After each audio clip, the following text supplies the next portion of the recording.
Hey everybody, happy Tuesday. I am so excited to be back on another Tuesday for Teaching Tuesday. We are going to pray, we're going to talk, we're going to chat, and I think tonight's going to be a good night. Tonight's going to be a good night. So I'm going to just give you guys just a few moments to join. I'm a little late. About 7 minutes late. I had a hot flash hit me, y'all. If I had got on here when that hot flash hit me, y'all would have been like, "What in the world's wrong with her?" Sweat all over here, looking like I done sprayed oil sheen on my face. That's how sweaty I was. But here we are. I had to take a pause for a minute, just for a minute to gather myself. But I am excited to be back on YouTube with you guys. So make sure you like, comment, and subscribe. Make sure y'all share.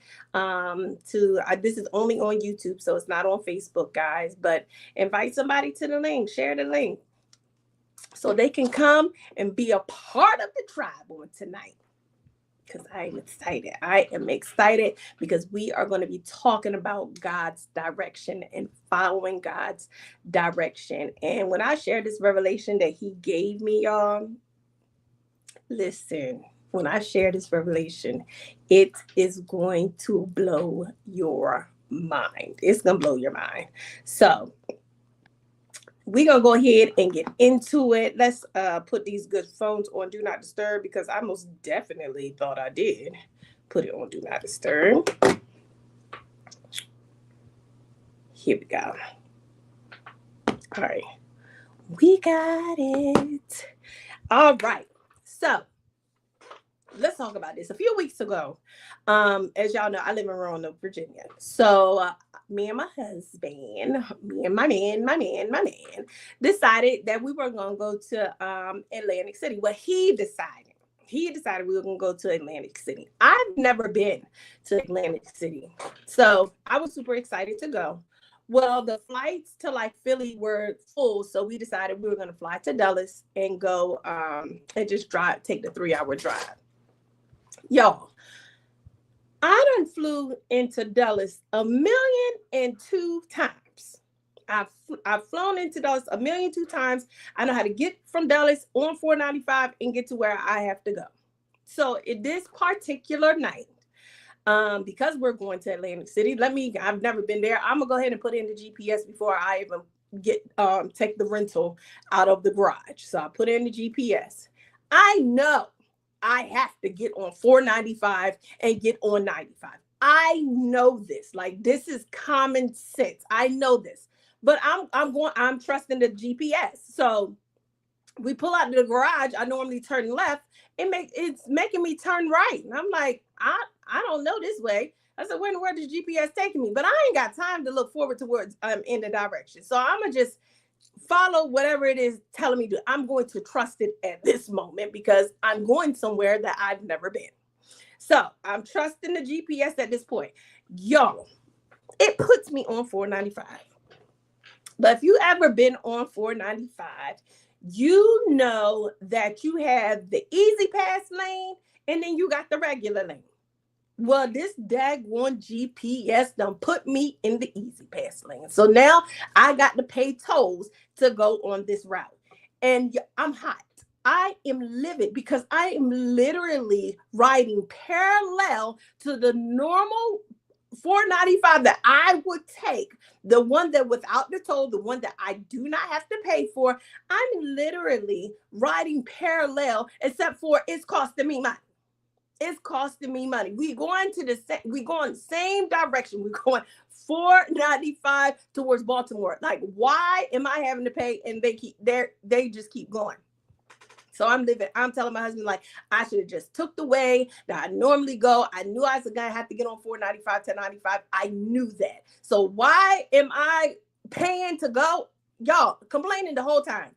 We ride it, and then all of a sudden, child, listen, the way that I would normally go that did not cost me anything, I started seeing red lights.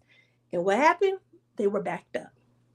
They were stuck. I think it was an accident or something, but anyway, they got stuck and they had to sit for a moment. I said, I shut up real quick. And the Lord told me, as clear as day, it is going to cost you something on this journey that I'm about to take you on. The way that I'm taking you this time, it is going to cost you something. And I said, okay. And you keep looking over of the way that you used to go. And I need for you to focus on where I am carrying you, because this time it's going to cost you something. He said, I refuse for you on this journey. You will not be stuck. You will not be stagnant, because I need for you to keep going. I need for you to keep going. I don't need for you to be stuck. I don't need for you to be delayed. I need for you to keep going, but it is going to cost you something along this journey that I am carrying you on. And I just shut up, because I was complaining at first, but I'm like, okay, God, I get you. I get it. I get it. I get it. And the way that it just hit me, like some of us are wondering why God is it costing me so much on this time around? Why is it taking me to a unfamiliar path when I see the way that I used to go? But when you think about Exodus, he said the Egyptians that you see now that you will never see again. You would never see again. And sometimes we get so stuck in the traditional route. Sometimes we get so stuck on going what we used to do when God is really trying to carry you further. So here I am on 495, y'all, and I see the exit that when I stop in Maryland, I see the exit that I normally get off. And he said, no, I'm carrying you further. I'm carrying you further. You're not stopping at this point. I am carrying you further. And then when as long as I'm keep on driving, now he's like, I'm taking you someplace that you have never been. Ironically, I've never been to Atlantic City. And as these revelations are just coming and hitting me, he's like, I'm carrying you to a place that you have never been, but it is going to cost you something. And you have to be willing to trust me. You have to trust me in an unfamiliar place. You have to trust me on an unfamiliar route. You have to trust me even when it looks like you're supposed to be going one way, but you're not going to another. So I want to take you to the man that was by the pool of Bethesda, who thought that he had to do the traditional way of going to the pool to be healed. And you have to realize that when you allow God to use you, when you say, God, use me, God, I surrender to your will, I surrender to your way, I surrender to whatever it is that you would have me to do, you have to realize that you are not going to do things the traditional way. You are not going to do things the way that you used to do them. Yes, I wanted to get on 495 and not pay a dime. I know exactly where I'm going. I know how to get to 95. But because I'm trusting the GPS, because on this journey that I am now on, I am going to trust God, I'm willing to pay the cost.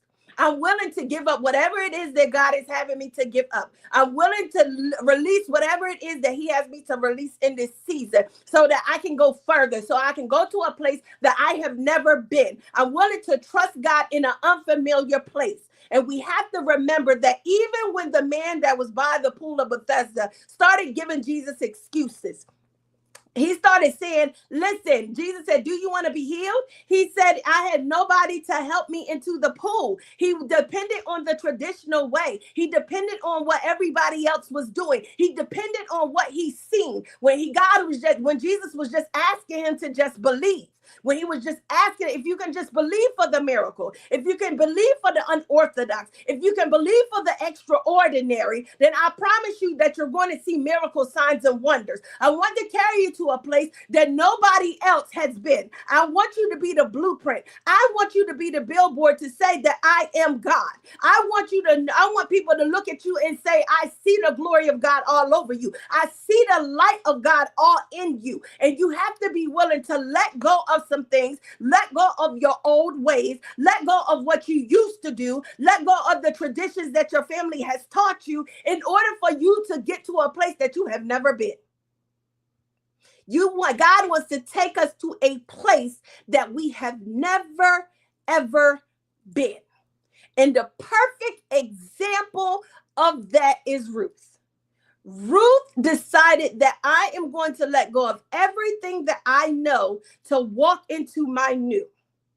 I'm going to walk away from everything that I knew to walk into my new. When she decided that she was going with Naomi, she decided, I'm going to leave my old country behind. I'm going to leave my God, because the Moabites actually serve the God of Chemosh. She decided, I'm going to leave my God alone. I'm going to leave everything that I know behind, and I'm going to go to a place that I have never been.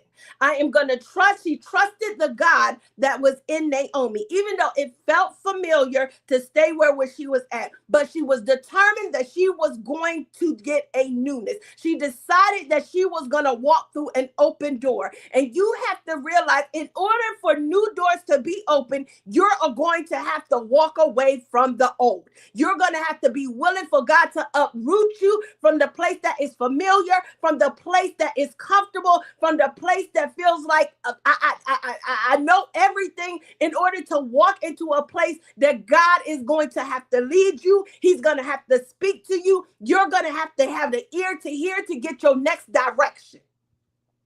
When Ruth finally got to the land where Naomi was from, she's listened to Naomi and followed her specific instructions, because she told Naomi, listen, I'm going to die where you die, and I'm going to serve the God that you serve. And even though Naomi was bitter in her ways, she still gave her special instructions. And let me tell you, when you decide to walk into your new, when you decide, you know what, God, I'm going to trust you along this journey that I have never been. I am going to trust you and not follow the way that I know, but I'm going to follow the way that you are taking me. I promise you that God is going to start to do some things very suddenly, because when Ruth went into the field, y'all, when she went into the field, she started out by just picking up crumbs. Everybody else was picking up the grain, and she followed behind them and just picked up the crumbs that they dropped. And when I tell you, when Boaz seen her, he already knew the good works of what she had did with Naomi. God is going to reward you for the things that you do privately, the things that you don't brag about, the things that you don't make a big scene about, but those things that you do behind closed doors. God is going to reward you publicly. Because when she was just a servant, just following around and just grabbing up the crumbs, by time lunchtime had arrived, y'all, she was sitting at the table. She was sitting at the table with those that she was picking up crumbs from behind. It was a suddenly thing. It was a sudden thing. And I need for you to know that as soon as you begin to trust God to get out of your comfortable spot, out of your traditional spot, doors are going to literally fly open. But are you willing to say, oh, you don't, his ways are higher than your ways. His thoughts are higher than your thoughts. So why is it that you think that you know the answer and decide, I'm going to go this way because something wrong with what he's telling me, because I know it's this way? When you can just follow the direction, it's going to cost you a little bit. But I promise you, the price that you pay to release what is on the other side is valued at way more than what you let go. It is going to be valued way more than what you let go. That small price that you have to pay on the other side of your obedience, on your other side of your sacrifice, it is going to be valued exceedingly abundantly above all that you can ever ask or even think.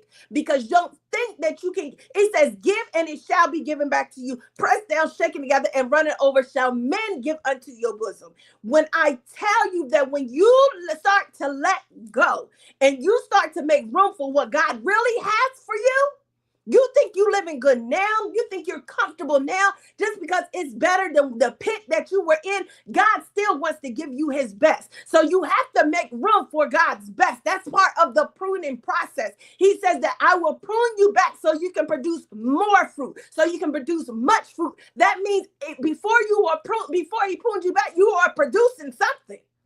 You were producing something, but he said, let me take you back a little bit, because I have so much more for you. And yes, it seems like a loss. It seems like, baby, I'm going through and I'm steady losing. But God is a restorer. He is a restorer. In Jeremiah 33, verse like 10 to 12. I just shared this with somebody this morning. I think it's 10 to 12, where he talks about how Jerusalem is a desolate land. And the people are like, it's desolate. The animals disappeared. The people have disappeared. It's so empty here. It's barren here. There is no life here. But God said, where you see where it's empty now, I promise you, once again, you will hear laughter. You will hear the people rejoicing. You will hear the people praising. There will once be life. There will be shepherds here leading their flock. So even though you see something now, even though you see empty now, even though you see darkness right now, God is going to restore life back to you. He is going to restore the happiness, the joy, the peace back to you. But it had to go to an empty spot in order for him to fill it with his spirit. We had to go to an empty place. We had to go to a desolate place in order, God, to empty us out, in order for him to fill us back up. Y'all know.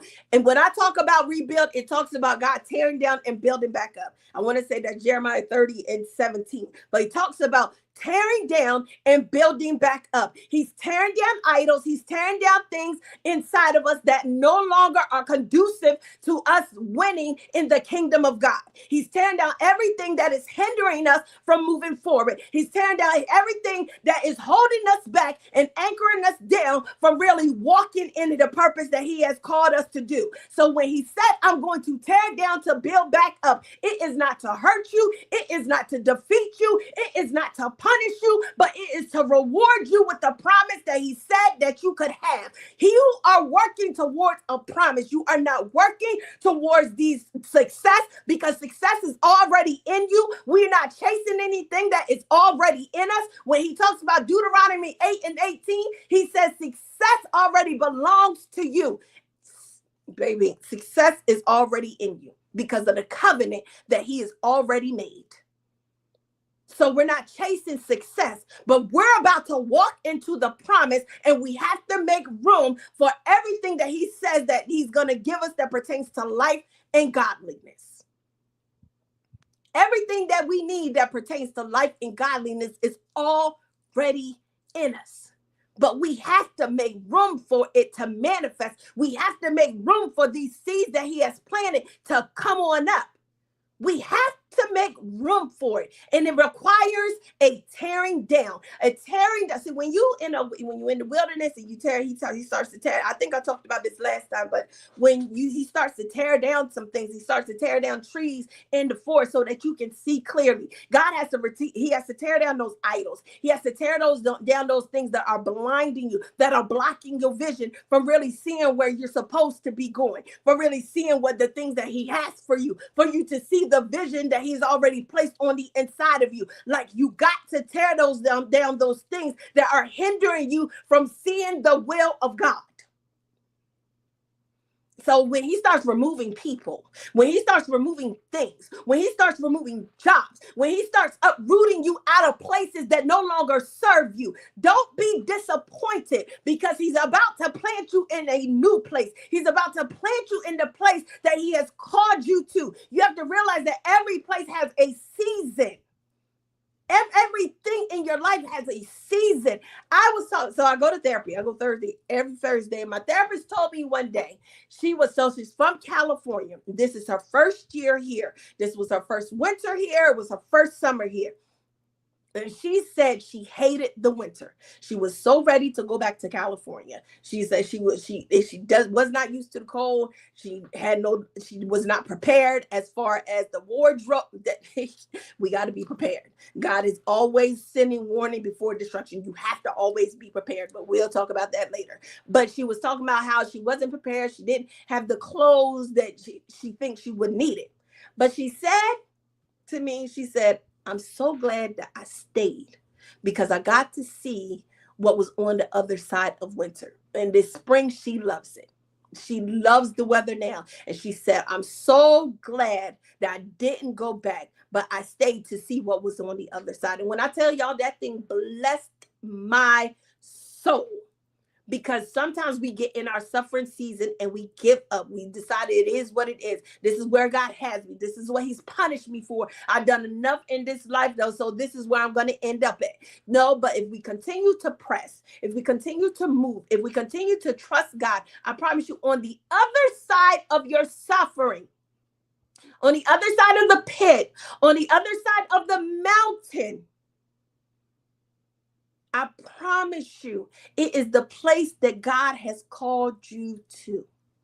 It is the promise that God said that you can have, but you just have to make it to the other side. You have to press towards the mark. This is not the time to give up. This is not the time to quit. This is not the time to follow your own direction, but this is the time to trust God with the direction.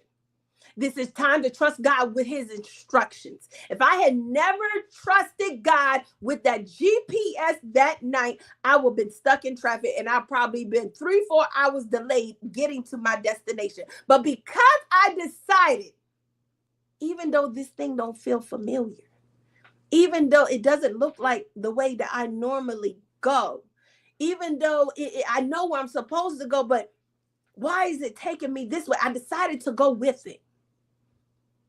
And you have to realize that where God is about to carry you on this journey, it is not going to look like your normal. It is not going to look like the normal that people are doing. It's not going to look like what you expect it to look like. When he got to the man at the pool of Bethesda, he told him to take your mat, get up and walk. And he walked and he was healed. He never even went to the pool that he thought he had to go to. But when Jesus said, get up and walk, he had enough faith to get up and walk, and he was healed. Do you have enough faith to really walk in the thing that you have been hoping for? Do you have enough faith to get up and walk into the thing that you have been praying for? Because when God says move, are you going to be ready? When God says get up, are you going to be ready, or will you give him an excuse? When God says get up, are you going to complain that it doesn't look like the way that everybody else do it, or are you going to get up and go? What are you going to believe? Are you going to believe God, or are you going to believe the way that the world is doing it? What are you going to believe? What direction are you going to follow? Are you going to sit there and just wait for people to come? Or are you going to get up and take the hand of God and walk? He's waiting on you. He is literally waiting on you to get up and just believe that it is already done. He is literally waiting for you to get up and believe that it is already done. So as you go on about your day this week, as you go about the rest of the week, as you go into the weekend, I want you to really think about, what are you believing God for?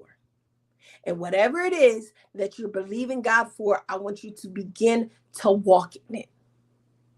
Whatever it is that you are believing God for, I want you to trust his instructions. Don't look at how everybody else is doing it, because you are going to be the blueprint. You are going to be the one that shows everybody what God really looks like. You are going to be the one where miracles, signs, and wonders are going to follow you all of your days. You are the chosen one. You are the one that God has chosen. You are the one that God has chosen. So what are you going to do with it? What are you going to, just like he chose Job. He chose Job. The enemy was just looking for something. And he said, have you considered my servant Job? He chose Job. And because of Job's faithfulness, and because Job insisted and continued to endure, he pressed towards the mark, he was rewarded. So when he calls your name, have you considered my servant? Insert your name there. Will you give up, or will you press towards the mark? I challenge you. Press towards the mark, because it was something on the other side of Job's suffering. It's something on the other side of your suffering. It's something on the other side of your dark place. It's something on the other side. So trust God's direction. That's what I'm giving you today. Trust God's direction, even when it does not feel familiar. Even when you feel like you know the way. Even when you feel like I got this, I don't need it. I just need them once I get on 95. I really didn't need that GPS until I got on 95. But no, trust God from the beginning of the journey, not in the midst of it.